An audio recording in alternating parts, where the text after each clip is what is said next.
Welcome to the Way Forward Regenerative Conversation podcast number 32, an activist journey confronting power from force to climate, a conversation with Tzeporah Berman.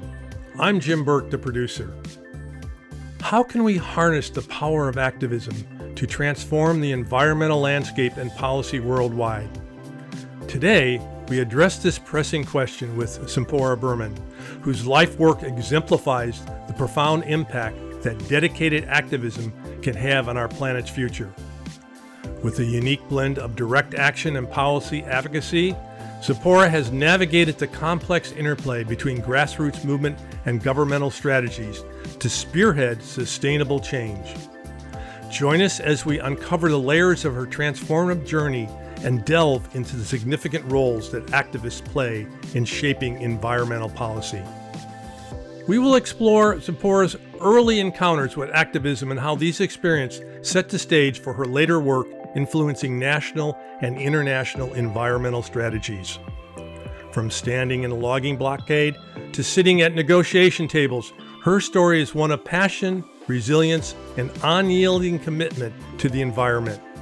We'll also discuss the critical changes needed in global climate policy today and how each of us, especially our elders, can contribute to a legacy of a regenerative future for humanity and our planet. Tzeporah Berman is a celebrated Canadian environmental activist, author, and educator whose influence has shaped both policy and activism across the globe. Known for her dynamic role in the 1992-93 logging blockade in the Clayoquot Sound, British Columbia, Tzeporah has been a formidable force in environmental circles.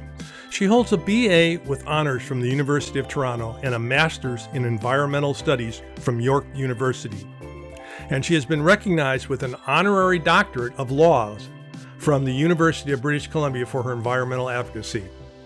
She has served on British Columbia's Green Energy Task Force and Alberta's Oil Sands Advisory Group, providing strategic recommendations on sustainable energy practices.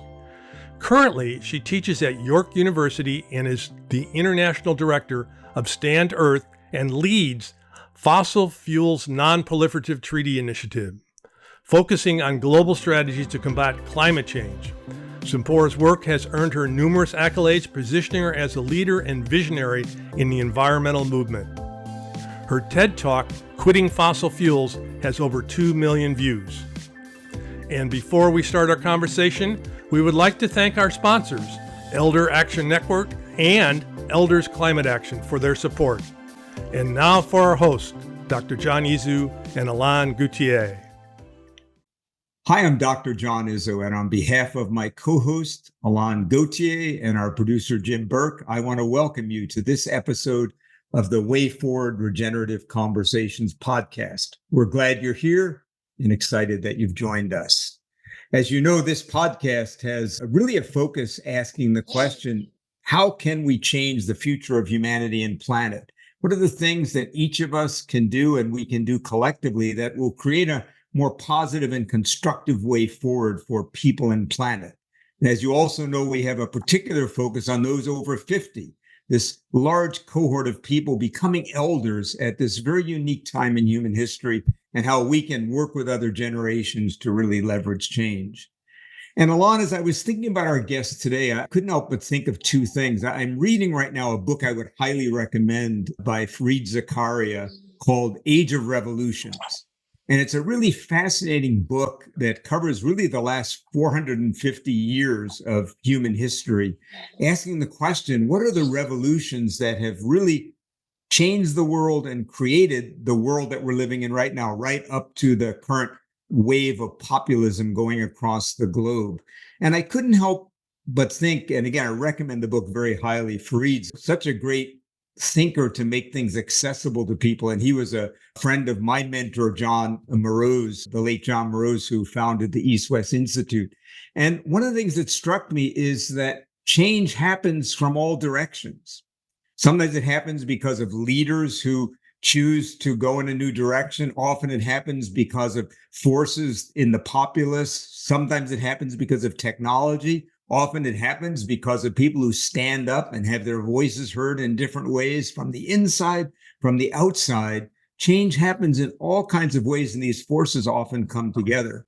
And we have a guest today who has been really a change agent her whole adult life, maybe even earlier, we'll find out, who has really worked from the inside and the outside.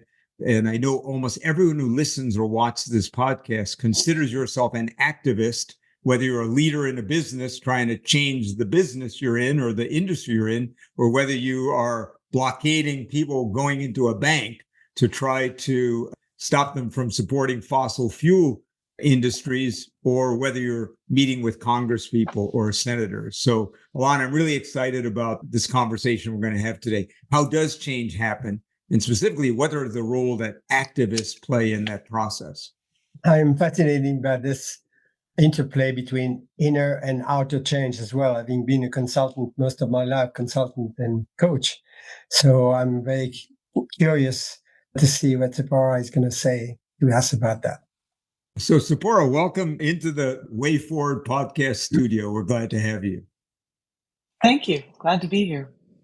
Some of our listeners may know a lot about you, Tzeporah. Some may know little. But if you were at the 30,000 foot level to describe who you are and the work that you've done in the world, we will go into lots of detail. But if someone just met you in an elevator, they only had 30 seconds. Oh, hi, I'm John. But what is it that you do? What would you say? I would say that I work on environment and specifically on climate, both advocacy and policy. I spent 30 years trying to figure out how to make change, and that has included advising many different governments on policy and advising some corporations. It has also included everything from blockades to boycotts. So I'm someone who's trying all the tools in my tool belt to make social change. Wonderful. That's great. And for those of you who don't know, Tzeporah lives in British Columbia in Canada, where I spend half my year. So great to have another British Columbian on the podcast today. So, Tzeporah, as you look back on your life, is there a story from really early in your life that may have presaged how your life and work have evolved? Can you think back as a child or as a young person, some moment or thing that stands out to you? The first big moment for me that I had to really kind of step up to the plate and evaluate who I was and how changes made came when I was quite young. My parents passed away when I was 15. My father from a heart bypass operation, and my mother a year later from cancer. And I lived in London, Ontario, Canada, a small Jewish community. And at the time, women weren't counted in the minyan. So you had to have, 12 men in order to say the prayers of mourning. My sisters were quite religious, and we had all had bar and bat mitzvahs. We'd been called to the Torah. We spoke Hebrew, went to synagogue every day. And there were many mornings, because it was a small community, that we got there to say our mourner's Kaddish, and there weren't enough men. But there were 3 of us. And so I really just seemed so unfair to me that we could be called to the Torah, that we could study the religion, that we needed to say these prayers, but we weren't allowed to because there weren't enough men there. And so I went door to door in my Jewish community, knocking on doors, talking about how women should be allowed to be counted in the minyan, and then took the issue to the board of directors. Our synagogue, Or Shalom, became the first synagogue in Canada to include women in the minyan, so my sisters could say the prayers every morning. And that was the first activism, I guess, that I ever did. The first time I thought I was, outraged by unfairness and decided to get busy and organize. Wow, what a great story. And thank you for doing that. How old were you then? I was 15. Wow, 15. I often think when you're watching some of these shows in America, like The Voice or America's Got Talent or whatever, and you see these people at 15 singing, but we forget there's people out there at 15 standing up already for things that they care deeply about. So thank you for doing that.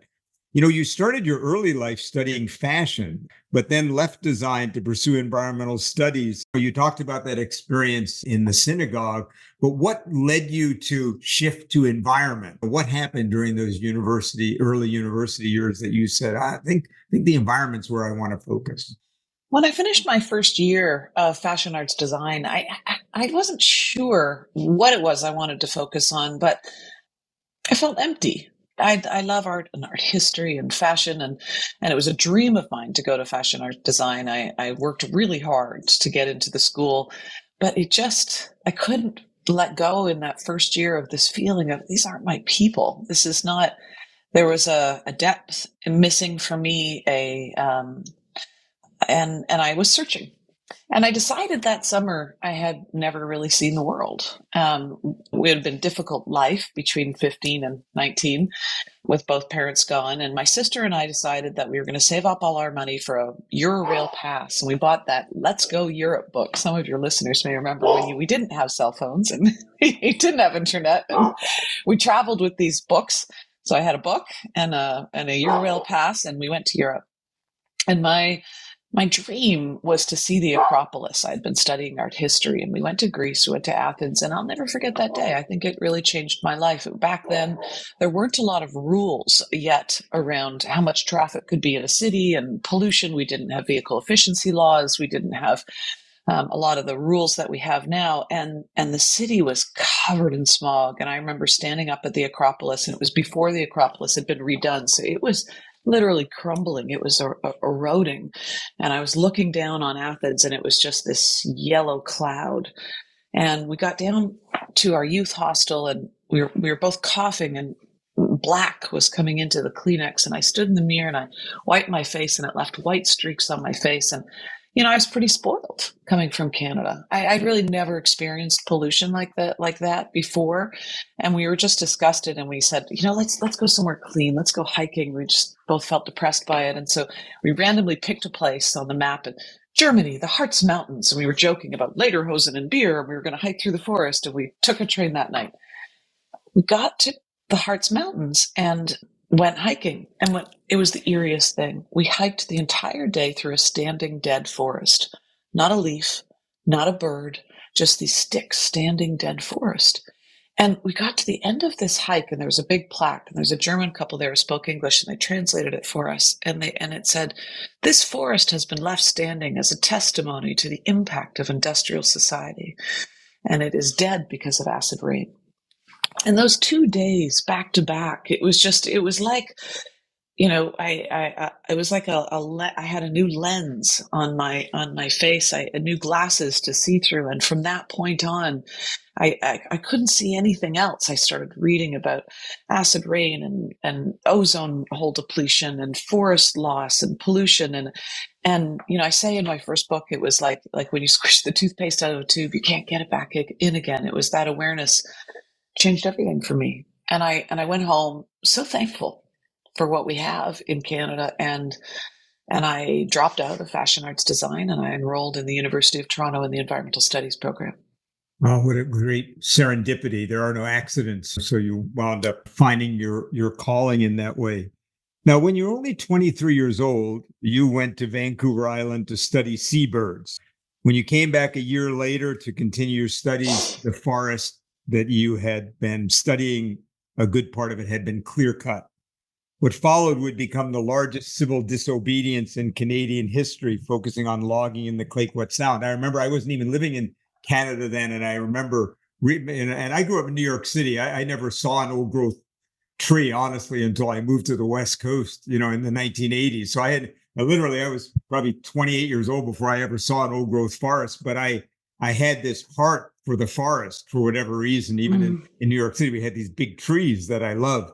And so from afar, being an environmentalist myself, I was really admiring what was going on.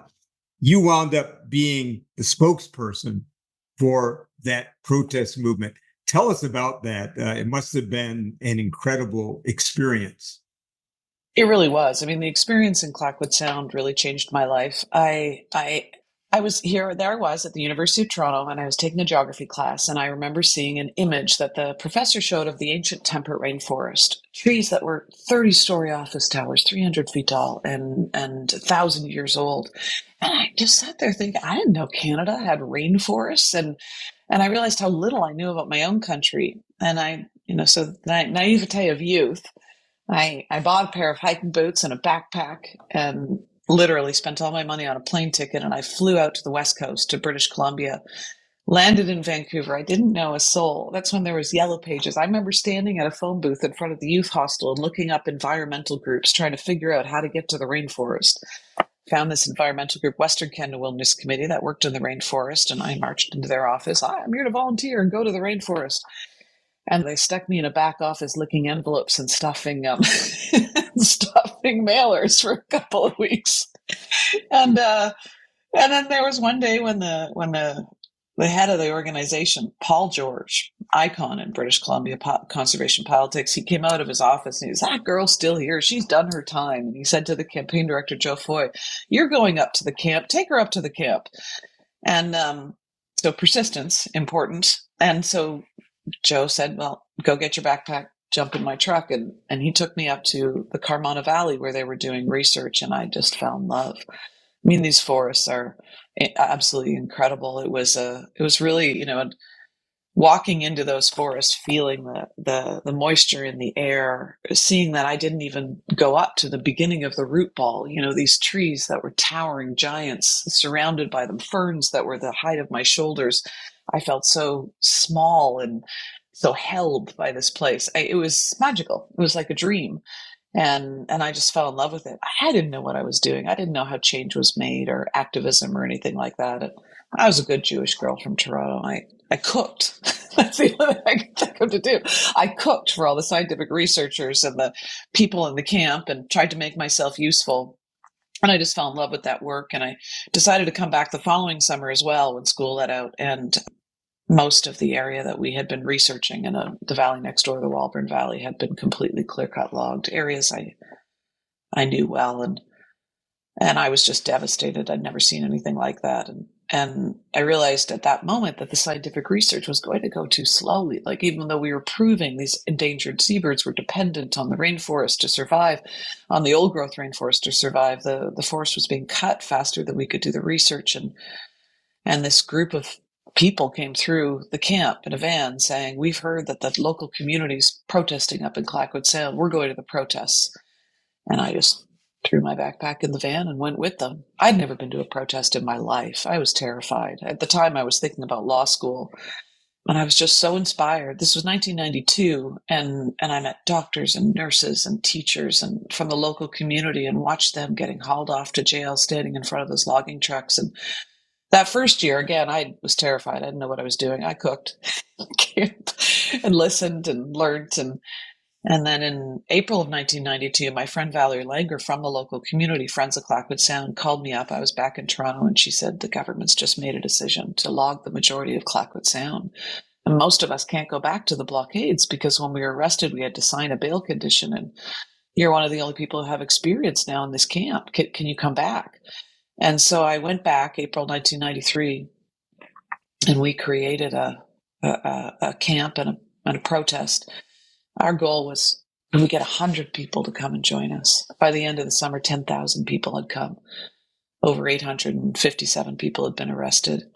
And I was arrested and charged for organizing the blockades. And I was charged with, I never blocked a truck. I was standing on the side of the road giving speeches and organizing. And they arrested me and charged me with 857 counts of criminal aiding and abetting. I faced 6 years in jail. I was 24 years old. The story ended well, at least in the first iteration. Tell us how it Yes, the story ended well. I mean, to make a very long story short. So what's the end of the story? Well, first of all, the big lesson there is aim high. My sister and my dear friend, Karen Mahan, who worked at Greenpeace at the time, panicked. There I am in jail facing all these charges. We don't have any money. We're small, scrappy activists. And so they called the most famous lawyer in Canada. They just called Clayton Ruby, and he took their call. And he said, yeah, I saw her on the news. And they said, we don't know what to do. And he said, I'll make some calls. And I didn't know any of this. I was in jail. And the next day, the guard comes in. He says, "Your lawyer's here to see you." I'm thinking, I didn't even know I had a lawyer. And in walks this guy in an Armani suit. And he says, "I'm David Martin, and I'm I'm a senior attorney here in British Columbia. We want to represent you on a Charter of Rights and Freedoms case. You have a right to free speech. You have a right to organize." And I remember just looking at him going, "But I don't have any money." And he goes, "Yeah, we figured." So the trial lasted a year. And that whole year, I was facing 6 years in jail, which was, definitely the most terrifying year of my life. And we won. And I got out of the courtroom, and literally the next day, Greenpeace Canada called me up and said, "We've been seeing you on the news. You're incredibly articulate. You know what you're doing. Will you come work for us?" And that was my first real job as an advocate. I decided not to go back to university, and I took this job with Greenpeace, and that really started me on my career. And if you were to go to the Clayoquot Sound today, what's it like? I was just there. And because of our work, and of course, the work for decades and decades by Indigenous nations and scientists, no one tactic, no one person solves an issue. And then, it takes a village, as they say. But because of all that incredible work over many, many years, really led by the Nuu-chah-nulth First Nations, the majority of the intact rainforest in Clayoquot Sound is still standing.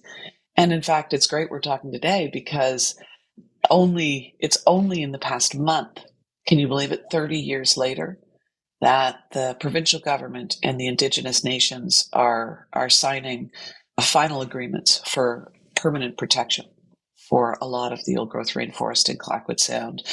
Our blockades and the work that was happening stopped a lot of the logging. It forced the government to give the Indigenous nations increased decision-making control, create an eco-forestry company for areas outside of the intact areas. There's a lot that's happened in 30 years, but it was never permanently protected. And I think it's going to be now. So yeah, beautiful. And you're such a great reminder. And then Alon, over to you, is that you said kind of what I saw in Zakaria's book, right? It's not one thing.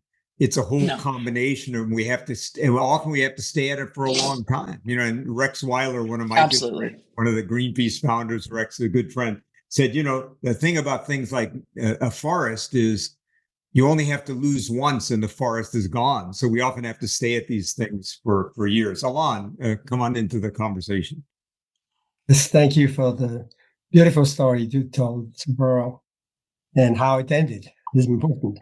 So what do you believe are the most critical changes that need to be made in global climate policy today? It's a broad question. Well, that's a great question. Look, climate policy is complicated, but what's not complicated is that 86% of the emissions, the pollution that's trapped in our atmosphere, the carbon, that is creating almost like a blanket, smothering the earth, causing the heat waves, the fires, the extreme weather, the floods, the drought. 86% of that comes from three things, three products: oil, gas, and coal. And so we make climate policy incredibly complicated. And in a lot of ways, the fossil fuel industry has been successful in making their products invisible. When you do polling, a lot of people don't even actually realize that climate change comes from those three things.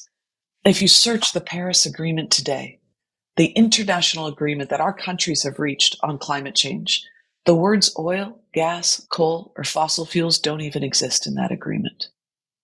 When you look at a company's net zero plans, they often talk about emissions reductions and offsets and modeling and this and that. They don't talk about fossil fuel phase out. In fact, last year at Dubai, the climate negotiations, we had a major breakthrough forcing the countries just to acknowledge that we need a fossil fuel phase out after 30 years of climate policy. So there's a lot that we need to do on climate policy, but my work focuses on getting governments to cooperate, to recognize that we can't just reduce emissions and pollution through carbon pricing, which we need through vehicle emission reduction policies, zero emission buildings, zero emission vehicle. We need all those policies to reduce how much fossil fuels we use. But we also need countries to cooperate to regulate how much we produce. Because today, the UN reports that we're on track to produce 110% more oil, gas, and coal between now and 2030 than we can ever burn if we want to stay below 2 degrees. So we're spending a lot of our political capital, our financial capital, our intellectual capital to dig up stuff that we know that we can't use. And that's why the program that I work on now is called the Fossil Fuel Non-Proliferation Program, directly making the analogy to nuclear non-proliferation. Because there was a time, I'm old enough to remember, when we thought stockpiling nuclear weapons was what kept us safe. But then we started realizing, because of those nuclear campaigns, that we already had enough firepower on the planet to blow up the planet 6 times over. And that the continued stockpiling of nuclear weapons was actually what threatened us. Today, fossil fuels are our weapons of mass destruction. And we keep stockpiling them. We keep building more and more. We keep our leaders, Biden, Trudeau, they say they're climate leaders, and then they do more fracking and more oil drilling. What we build today will be what we use tomorrow. And so I think one of the most important things we could do in climate policy today is to stop expanding fossil fuel production and infrastructure and start focusing on building the world that we want, that we know we can achieve.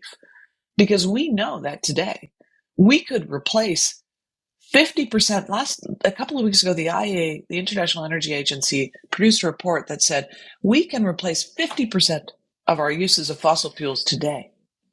And in fact, deploy clean energy strategies to replace 50% of fossil fuels by 2040. And I think we could do it quicker with existing technologies. No new breakthroughs, no new technologies. And yet we're using more and more fossil fuels every day, and emissions globally continue to rise. So you've already, in a way, answered the question, how do you assess the current pace of international effort to combat climate change, especially in relation to agreements like the Paris Accord? But can you say a little more as to what is actually in the way of doing more, of doing what is needed?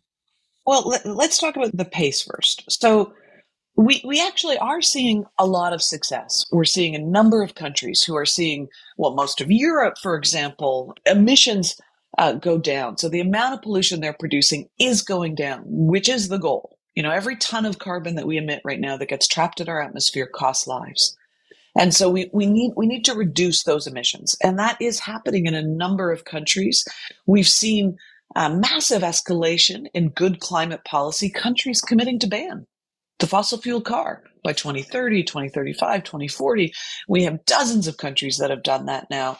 And the result is we've seen a take-up of electric vehicles and electric transportation that's off the charts. We've seen the cost of renewable energy plummet. And more renewable energy is being built today. There's more investment in renewable energy today on the planet than fossil fuels. And that is very exciting. So we're seeing a lot of this happen. And, you know, again, in Dubai, at the climate change negotiations, we had a commitment for a tripling in renewable energy. That's amazing. But, you know, the atmosphere doesn't care how many solar panels we're creating. The atmosphere cares how much fossil fuels we're stopping. So unless we pair that tripling of renewables with displacing existing fossil fuel assets, then we actually aren't addressing climate change. We're building a better infrastructure for the future. But if we want to slow down climate change, we have to produce and use less fossil fuels. And on that front, we're not doing well. And you know, honestly, it's the US and Canada. It's embarrassing when you work internationally, because right now, I would say about 80% of the growth and planned expansion in oil and gas on the planet is predominantly in the US and Canada. 80% of the planet in the next 5 years. And so we have a lot, and then there's more in Norway and Australia and in the UK. So we have a lot of the wealthiest countries that have to date caused the climate problem, continuing to expand fossil fuels, while also putting pressure on developing countries to expand their fossil fuel assets. So on the one hand, you have countries committing, 190 countries committing to the Paris Agreement, saying they're going to address climate change and move towards a fossil fuel phase, but they keep building more of the problem. So what's standing in our way? This is honestly something that I have been studying and been focused on now for 15 years, trying to understand it. For a long time, I thought it was far-right governments that were like my own in Canada, the Harper administration, that was refusing to believe what was happening and denying climate change, delaying climate policy. And then in Canada, we got the Trudeau government. They went to Paris, Trudeau with his hand on his heart, we're back, and started to put in place a lot of good policies, carbon pricing, vehicle efficiency, zero emission vehicles, renewable energy, and similar to Biden. But then continued to grow the problem. And then I started looking in the real world and realizing, actually, if you look at history, some of our best climate leaders have actually been from the right. Arnold Schwarzenegger, Angela Merkel. This is not an issue of right or left, as Al Gore likes to say. It's an issue of right or wrong. So if it's not just about, certainly there's ideology that we see in the polling, and conservatives are more likely not to believe in climate change, and that's all true. But what is really standing in our way, I believe now, as a result of the research and my own lived experience, are the oil and gas companies primarily.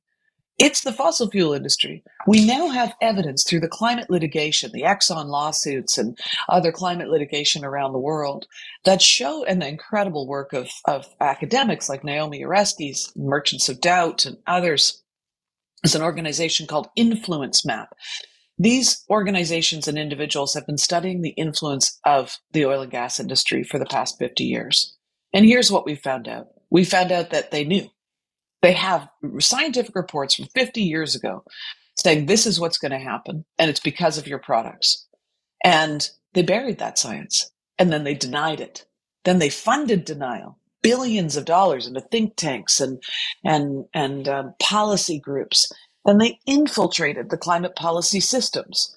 There were more fossil fuel lobbyists at the climate change negotiations, the international climate change negotiations, than there were indigenous people. Then there were many people from many countries, many developing countries. It were hundreds and hundreds of fossil fuel lobbyists. And if you look at a lot of our commissions, our net zero bodies, our policy think tanks, they're stuffed with fossil fuel lobbyists. So why are they there? They have been there to either deny, and when they could no longer deny, because we could see climate change happening in our daily lives, then they started delaying. So they went from denial to delay. Yes, the transition is happening, but we have to take it slow. Oh, yes, we need that policy, but that's too much right now. And pushing at a national level to keep their fossil fuel industry alive.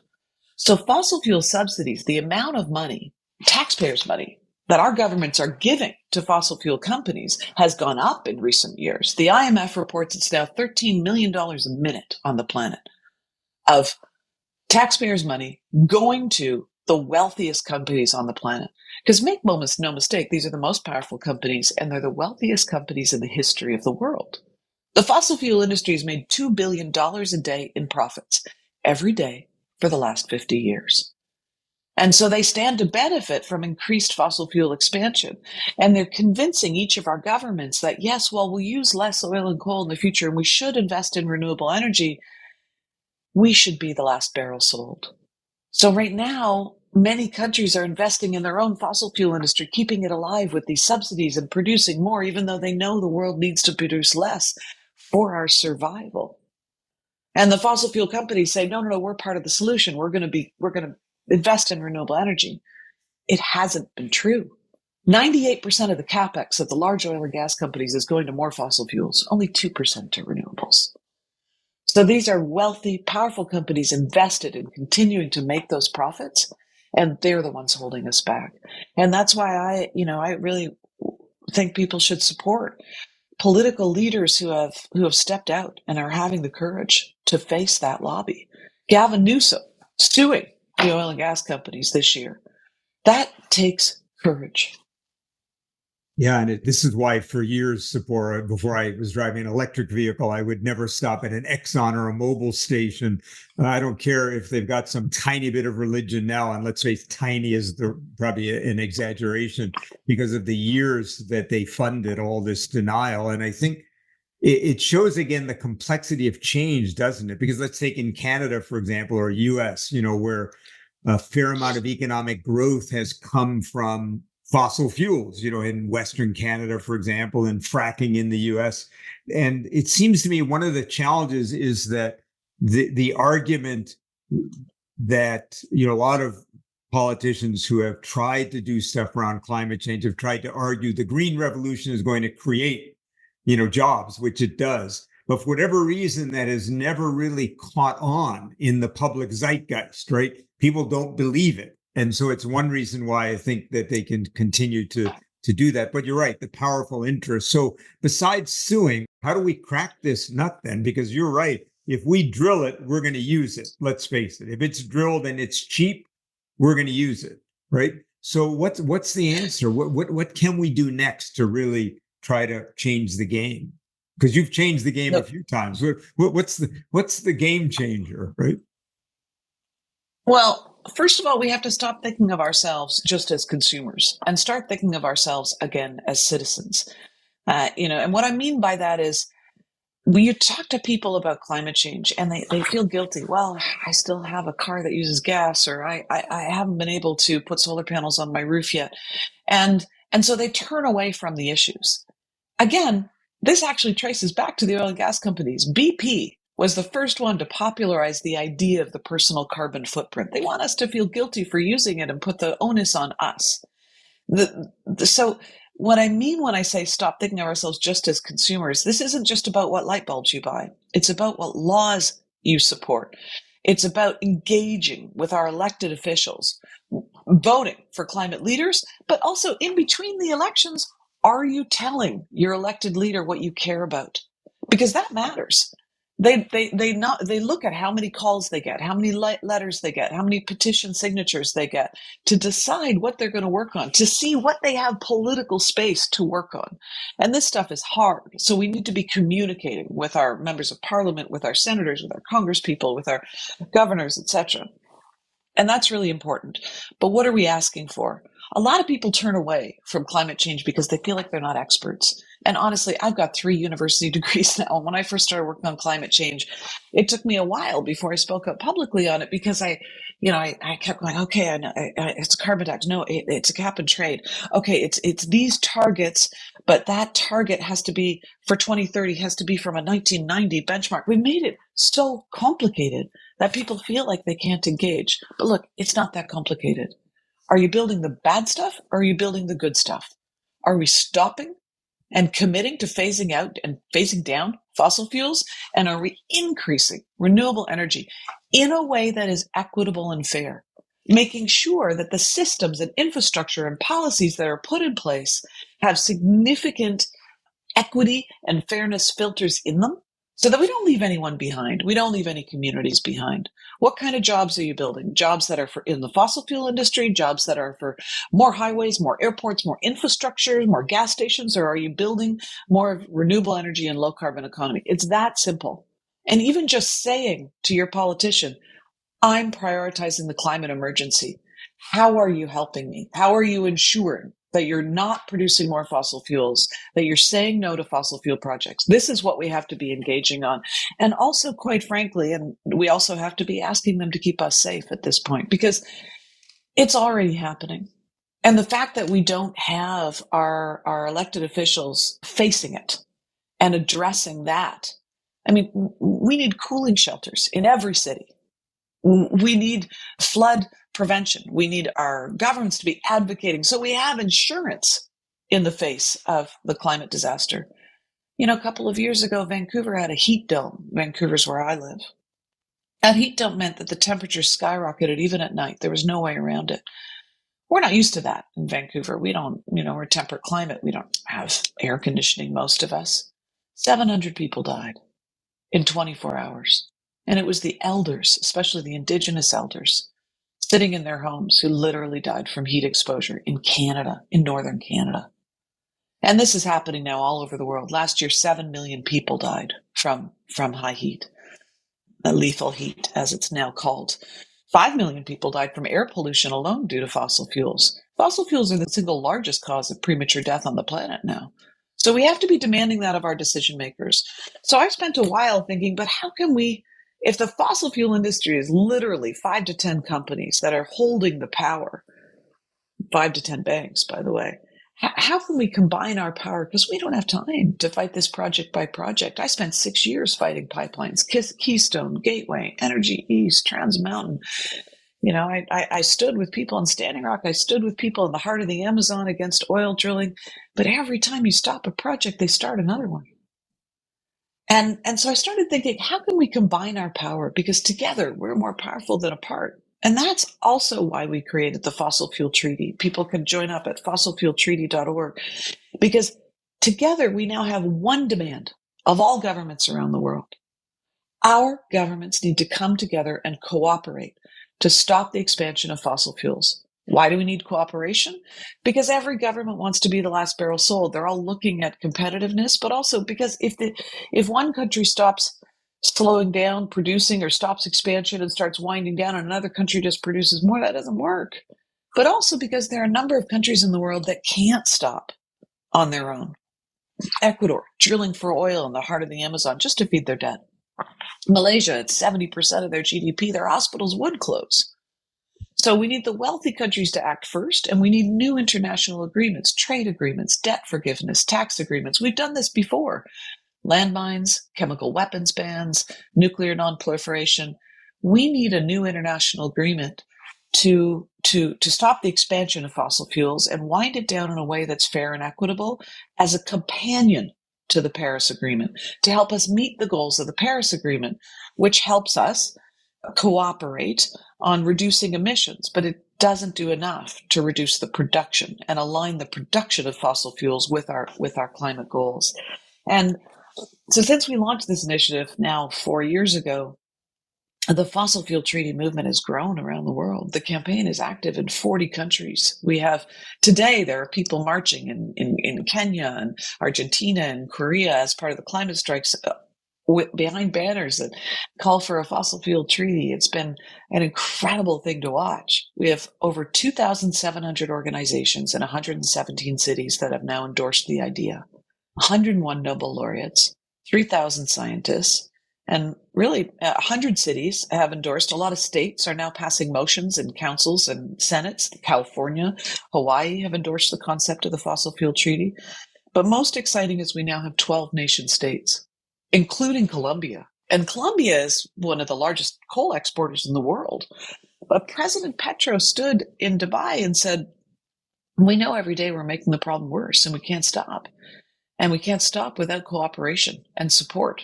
And that's why we all need to cooperate to stop the expansion of these products that are killing us. It was a beautiful speech. People should look it up on YouTube, President Petro on the Fossil Fuel Treaty site, because he had this. I'm not going to do it justice. I mean, he is a poet and a philosopher, but he said, we have a choice right now, and the choice is literally life versus death.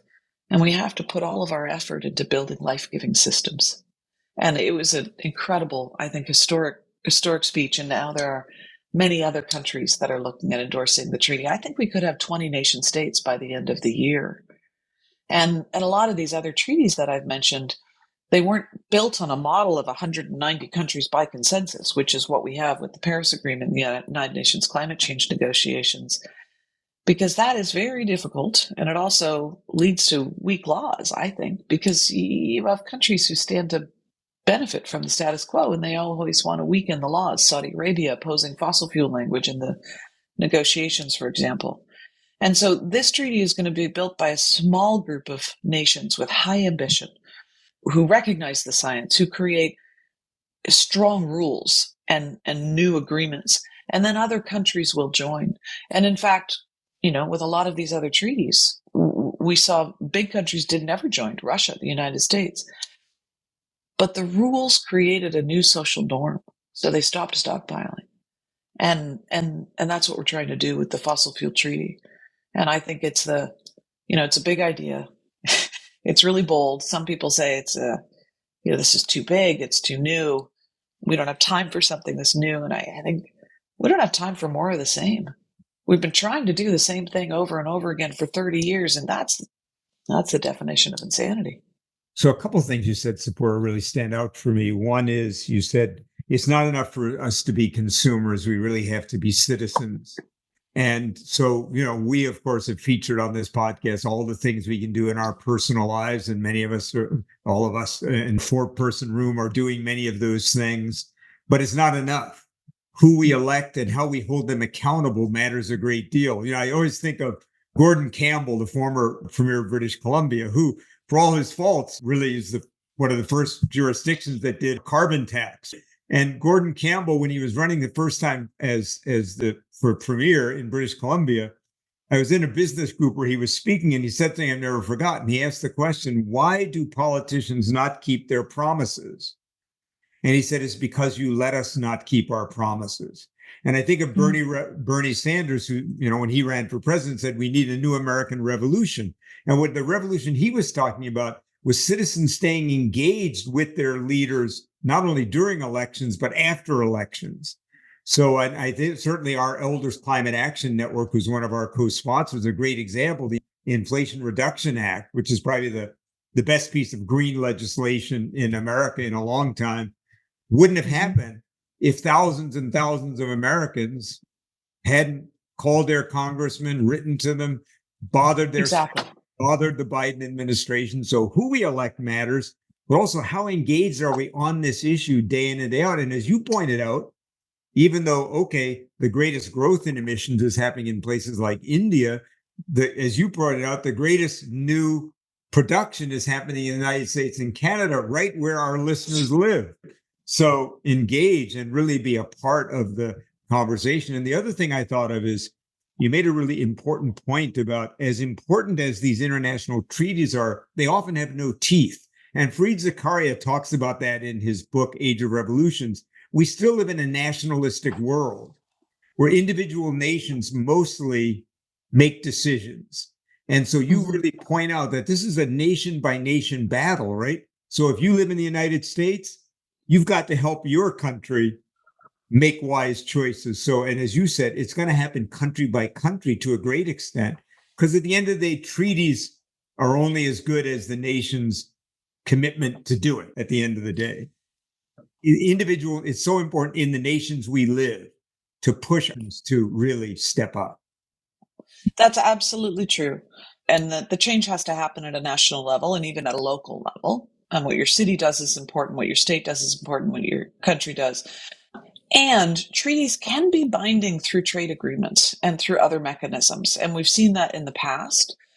And they're also really, I often talk to people about, they say, oh, treaty's going to take a long time and it's going to be difficult to make it binding. And I say the journey matters. When we studied like 5-6 other treaties, what we found is the conversation that's created as more and more people stand up and say, I want a fossil fuel treaty.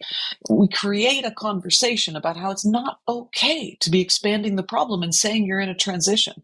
We start to shift the social norm from what we grew up with. Fossil fuels are prosperity. That oil geyser is what's bringing money. We all grew up with it because the fossil fuel era did bring us prosperity. But now we know. Now we know that it threatens our air, our economy, our climate, our lives.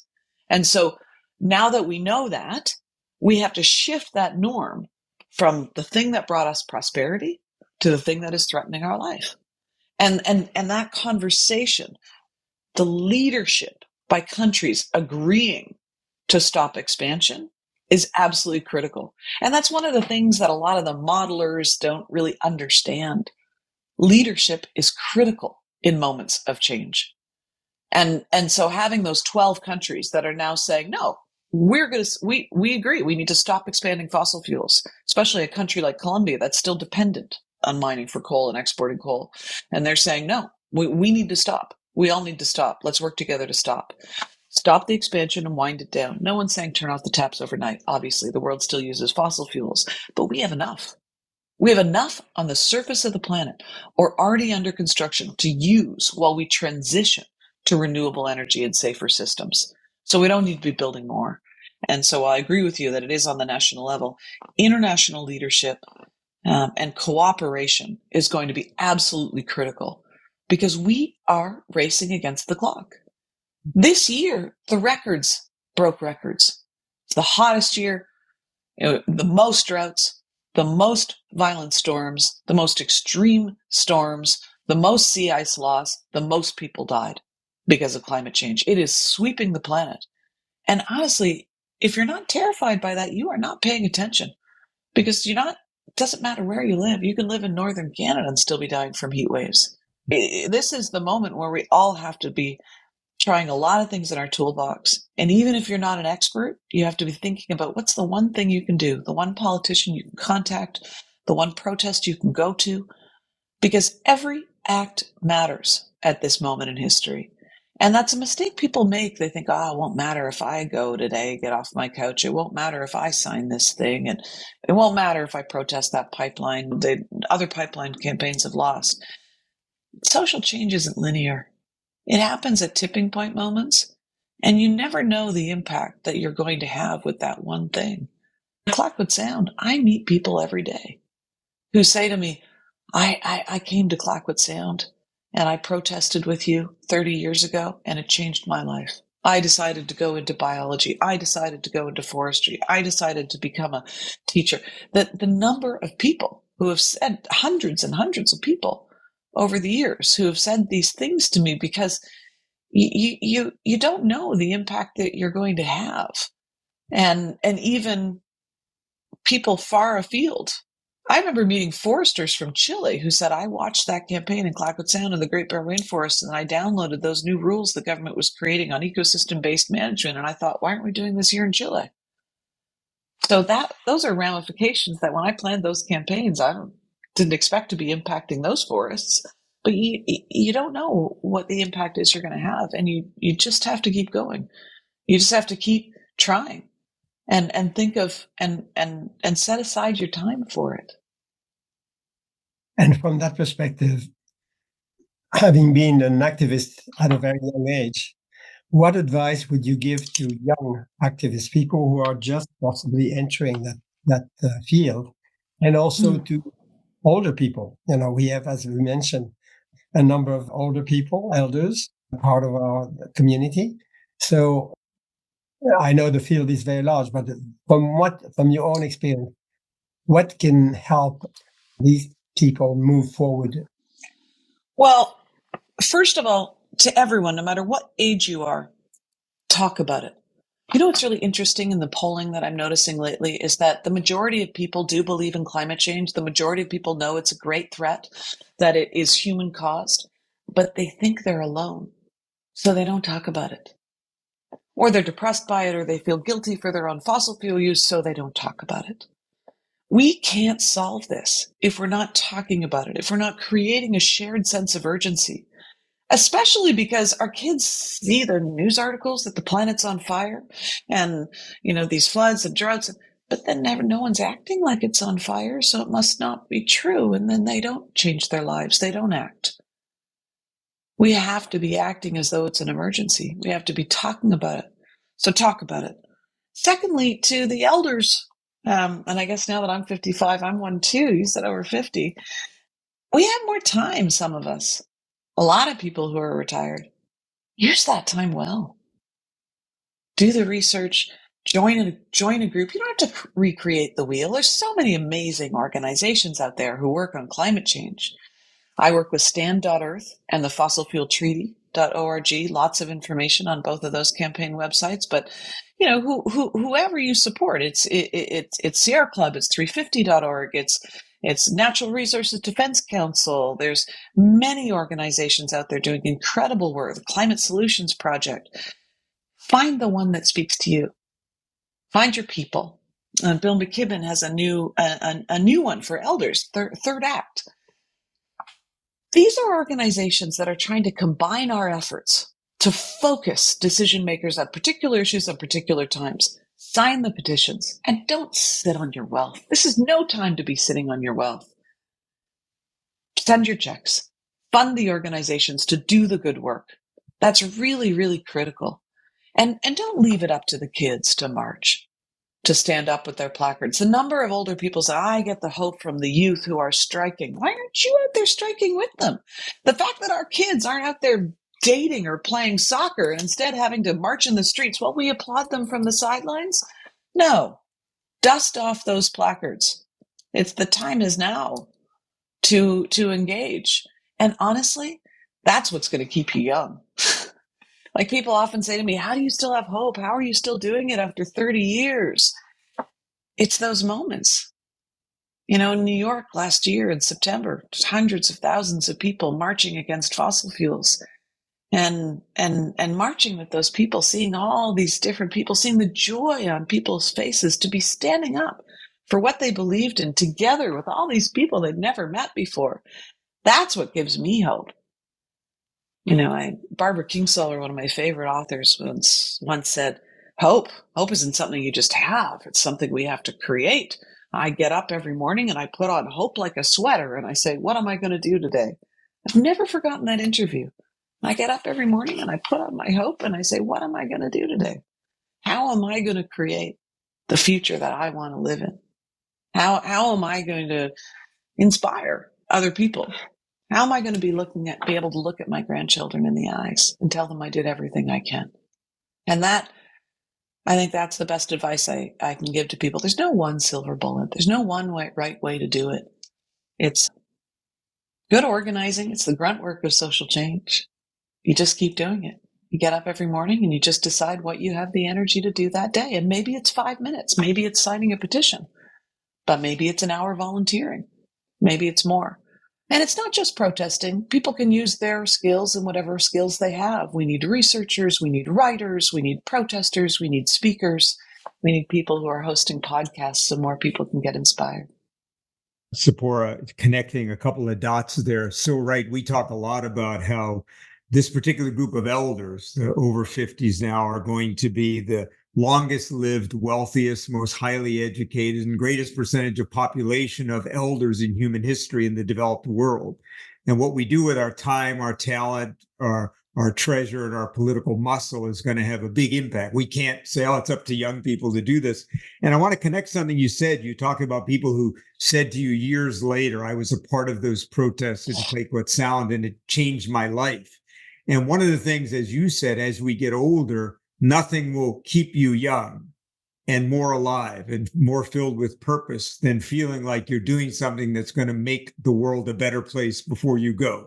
And so get involved. It's going to not only add years to your life, but years to your vitality. And you're going to die with a smile on your face saying, I did everything I could. So what a great reminder that it's not just up to young people, but there's something in it for us, because that's where the true joy and sense of life comes from, when we're devoted to something we care about. And as you said, this is the existential crisis of our generation, and we have to step up. Can I leave you with one really quick story on that point? Love stories. Actually, for those who are interested in my work, I did a TED Talk a couple of years ago. It has 3 million views now, and on fossil fuels and on this work of the Fossil Fuel Treaty. And I told this story at the end of it, and many people have told me it really spoke to them, because you go through highs and lows. And after, I think it was the Copenhagen Climate Summit 2008, I was devastated, and I came home and I was just depressed, and I felt like nothing I could do was enough. And I went to visit my grandmother, who was very ill in her 90s, and I was telling her about what I was doing and how hard it was. And she said to me, "Oh, Fiddle, don't you realize how much change can happen in your lifetime? Like, when your mother was growing up, when she was little, we didn't have computers. We didn't have cell phones. We had what did she say to me? We had a phone on the wall. It was a party line. When it rang twice, it was for us. I didn't know anyone that's ever been in a plane. And no one had these BlackBerry, what did she say? These raspberries you're always holding, because that was back when I had a BlackBerry." And she said, the world has entirely changed in my lifetime. The way we travel, the way we talk to each other, our information systems, the world will and is entirely changing in your lifetime too. And you hold on to that. And you know that you can help make that change. And I never forgot that conversation. And when I feel overwhelmed by this work now, when I think I imagine myself talking to my grandchildren a decade from now, and I'll be telling them about this crazy time in our history when we used to log the last of the old growth forest to make paper, or the crazy time in our history when we used to fill our cars with gas. And they will barely believe me, because the world will be such a different place. And that's what we're doing right now. Yeah. We're contributing to that moment we're re-envisioning the world right now. And it's exciting, and it's possible.